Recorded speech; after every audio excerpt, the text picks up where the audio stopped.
الساعة 11 بتوقيت بيتنا، والنهاردة عندي تاني عزومة في بيتي، ويلا نشوف هنعمل ايه وعملت ايه لحد دلوقتي. اول حاجة ببدأ بيها وهو البلح او التمر، لازم من الصبح بدري او حتى من بالليل. انا نسيت اعمله من بالليل علشان يلحق يعني يبقى طري كده ويقعد فترة كفاية في المية بتاعته.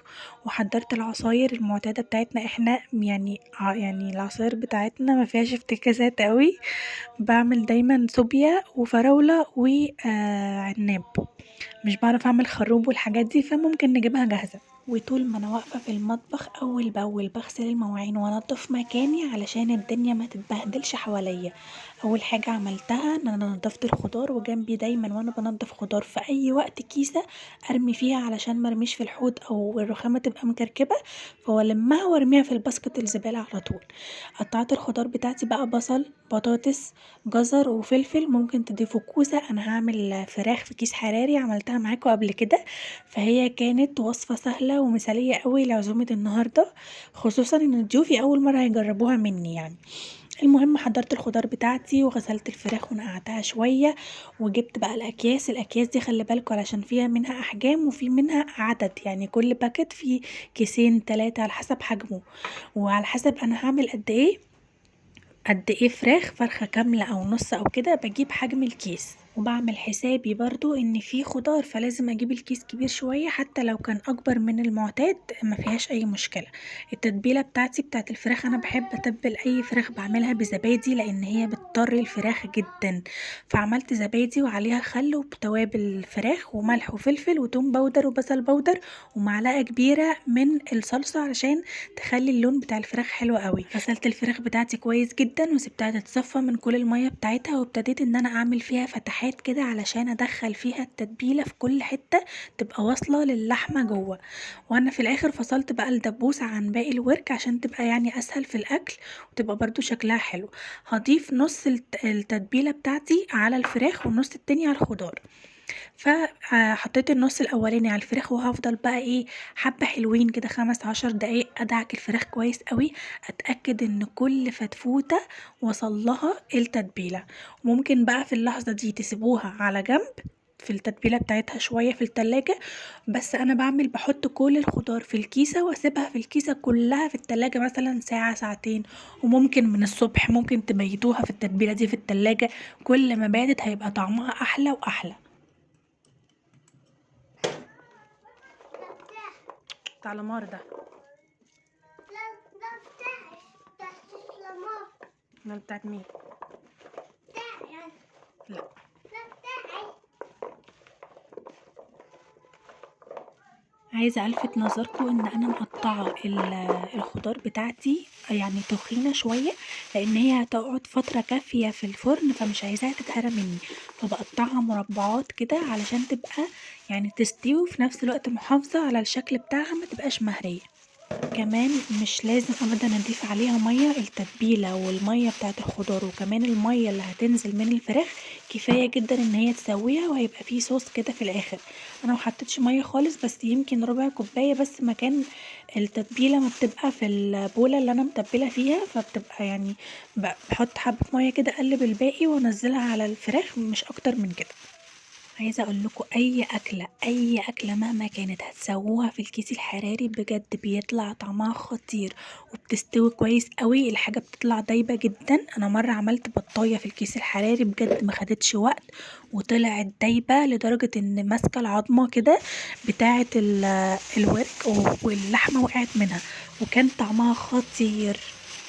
بيجي معاها زي شريط كده بقفل بيها الكيس وبقص بقى الزيادة. واهم حاجة ما تنسوش تعملوا فتحتين كده بالمقص او السكينة في الكيس بعد ما تقفلوه، مهم جدا علشان التهوية وعلشان البخار ما يتكتمش جوه. وبحب كده احطها في صينية تكون مفرودة علشان انا عايزة الفراخ تبقى مفرودة فوق كلها فوق الخضار وتاخد تسويتها وتنزل العصارة بتاعتها على الخضار، ما تبقاش متكعبلة فوق بعض. فبحطها في صينية كبيرة كده مفرودة واخدة راحتها خالص. وجنب الفراخ عملت صينية رقاق باللحمة المفرومة. هو بصراحة أنا مش أحسن حد أعمل رقاق يعني، بس يعني كان كويس الحمد لله. بس بحس إن في أكلات معينة ليه يعني بتطلع حلوة قوي من ناس معينة. يعني في ناس متخصصة مثلا في ان هي تعمل رقاق حلوة قوي، وفي نفس الوقت هتلاقوا الناس دي بتعمل ملوخية حلوة قوي، الاكلات اللي هي بتبقى عايزة نفس معين. فبصراحة اكتر حاجتين انا مش بيرفكت فيهم هو الرقاق والملوخية. بس يعني طلعت كويسة الحمد لله وعدت على خير.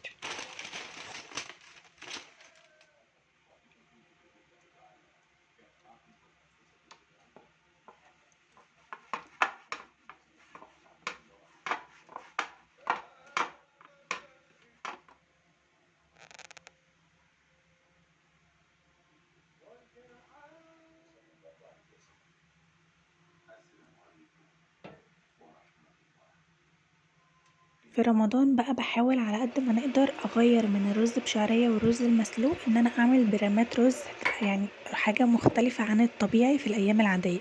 فكمان عملت النهارده برام رز، قُلت كده أنا هاولّع الفرن وهيقعد فترة كبيرة كمان علشان الفراخ، فبالمرّة بدل ما أعمل رز بشعرية أو كده أعمل رز في برام، وضبّطته كده ودخّلت كل الأكل كلّه في الفرن مرّة واحدة. لو واخدين بالكوا الصوت في الخلفية الراديو شغال جنبي في المطبخ بجد بيهون عليا الوقت، وبحبه جدا جدا في المطبخ بطريقة يعني فظيعة. بيجيبوا فقرات كده أسئلة، وممكن تسمعوا سؤال انتوا كان بيدور في بالكوا وعايزين تعرفوا الإجابة، والشيوخ بترد على الإجابة. بجد القرآن الكريم في الراديو بيرجعني لأيام طفولتي كده وأنا صغيرة. كنا دايما في بيت أهلي بنشغل الراديو على القرآن الكريم، فأنا متعودة عليه فبحس بالحنين كده والدفى أول ما أدخل المطبخ وألاقي القرآن شغال في الراديو. يعني إحساس فظيع وبيسليني وبعرف معلومات جديدة وأنا واقفة وبسمع قرآن بأصوات شيوخ مختلفة، وبيجيبوا بجد برامج حلوة قوي وفعلا مفيدة.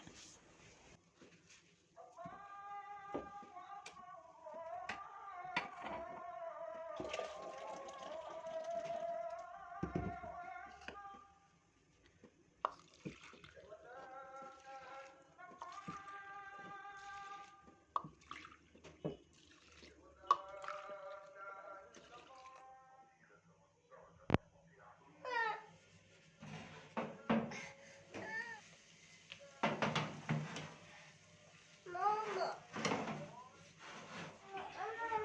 باحب أوي لمّا أشغّل الفرن أنضّفه وأمسحه كويس أوي وهو شغّال، باحس إن السخونية لو في دهون أو حاجة مع السخونية بتسيح وبتبقى التنضيف بتاعها أسهل أوي والفرن شغّال.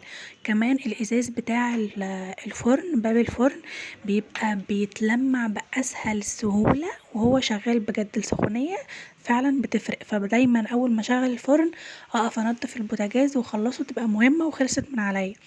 كمان الرخامة دايما ايدي فيها ودايما في الحوض طول ما انا واقفة، طالما انا واقفة في المطبخ كده فبخلص اول باول، مش هطلع بقى واسيب حاجات ورايا. نضفت علشان هشوف هعمل ايه بعد كده، علشان انا بحب اشتغل دايما على نظافة والمكان حواليا مترتب ونضيف. هعمل بقى كنافة، بس هعملها في قالب الكب كيك كده شكل مختلف عن الكنافة اللي بالكاستر اللي عملتها الفيديو اللي فات. زي المرة اللي فاتت عملت معاكم برضو الكنافة، بحبها تكون بايتة في ليلة في التلاجة أو في الفريزر علشان تبقى سهلة التكسير، فبعملها بإيدي أو أوقات في الكبة، بس بحس دلوقتي إن الكبة أسهل كتير. يادوب بس لفتين كده تتفرم الفرمة اللي أنا عايزاها، وبعدين أضيف عليها السمنة أو الزبدة براحتكم، وخلاص كده هي جاهزة. في قالب بقى الكب كيك خدت سمنة كده كأني هعمل كب كيك عادي، بدهن من تحت واوزع كده السمنة كويس قوي، وبعدين هاخد الكنافة بتاعتي احطها في قالب الكب كيك وافضل اضغط كده علشان تبقى يعني شكلها كويس واخدة الشكل المدور ده ومتماسكة كويس قوي مع بعض، علشان لما اطلعها في الاخر ما تبقاش متفرفتة. لا انا عايزاها تبقى يعني لو عندكم كوباية او حاجة تدخل في الدايرة دي. دوسوا كده على الكنافة من فوق هتبقى مضغوطة، يعني احنا عايزينها مضغوطة لأقصى درجة.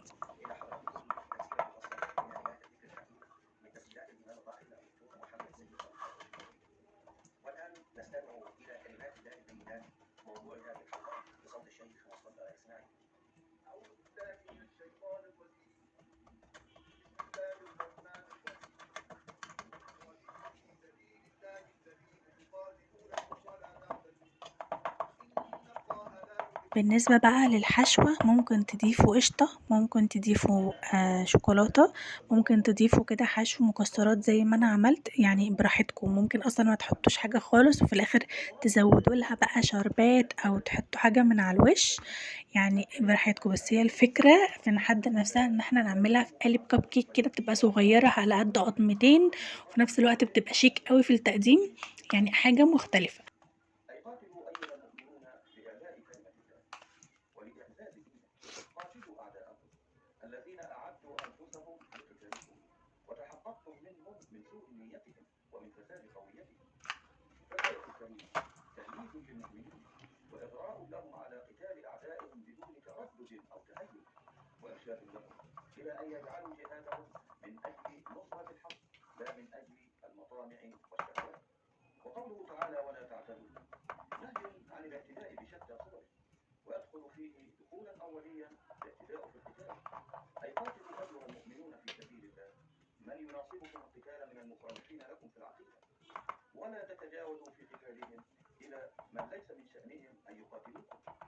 بصوا انا بضغط جامد قوي علشان تبقى كلها كده قطعة واحدة، ما تتقسمش نصين، وفي نفس الوقت ايه تاخد شكل بقى القالب بتاع الكب كيك كله. مش عايزاها تبقى مبهدلة او مبهوقة او كده، لا اضغطوا يعني جامد قوي بقعر كوباية بقى، او انا عملت بالكنكة اللي عندي الصغيرة اصغر مقاس. على فكرة صواني الكب كيك في منها مقاسات يعني، فانتوا اي بقى حاجة تدخل في الدايرة دي لو حبيتوا تعملوها اضغطوا جامد كده عشان تبقى متماسكة حتة واحدة. بشيل بس كده الكنافة المتفرفتة دي علشان ما تتحرقش في الفرن او تبهدل الدنيا، وتبقى برضه شكل الصينية منظم كده. طبعا هيبان سوا الكنافة اول ما نلاقي الحروف بدأت تفصل من الصينية وبدأت تحمر، فهي كده تمام. هنقفل عليها بقى ونشغل الشواية.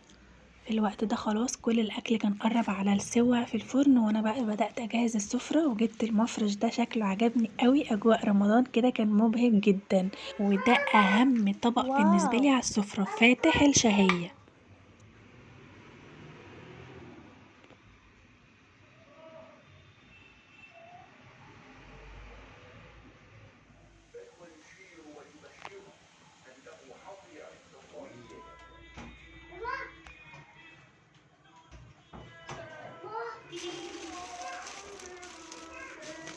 انا في الاوقات اللي زي دي لما باجي افتح الكيس بفضيه عادي، بس انا ما كنتش عايزه ابهدل الفراخ لان الفراخ كانت مستويه جامد، فعايزه اطلع الكيس كده اسحبه من تحت كده من تحت الخضار بالراحه علشان الفراخ تفضل فوق الخضار وتفضل يعني ثابته كده، عشان هي كانت خلاص استوت جدا وكانت خطيره. عايزه اقول لكم ريحتها فظيعه. شفتوا ربع كوبايه الميه اللي انا حطيته نزل صوص قد ايه؟ كانت رهيبه. حطيتها بقى بعد ما شلت الكيس، سبتها حوالي 10 دقايق بس على الشوايه وكنت متابعاها، خدت يا دوب لون دهبي كده من فوق وقفلت عليها. اوقات كتير على فكره بحس ان هي مش محتاجه شوايه وممكن تقدموها كده براحتكم، بس احنا بنحب يعني الحاجات المقرمشه شويه، فسبتها بس 10 دقايق وكانت عيني عليها وطلعت كانت رهيبة ما شاء الله بجد.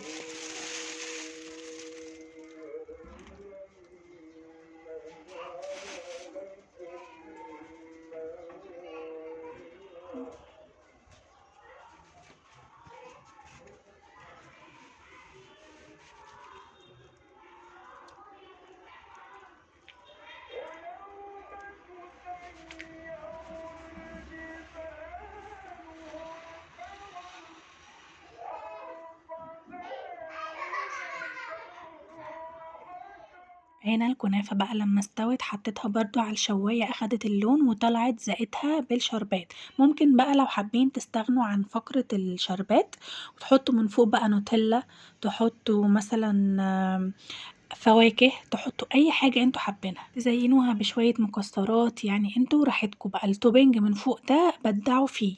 المهم ان الفكرة جديدة ومختلفة وفي التقديم بجد شكلها شيك قوي، هتشرفكم وما بتاخدش وقت على فكرة وسهلة جدا، وشكلها فعلا حلو وقطمة قطمتين كده من غير ما نبهدل الدنيا.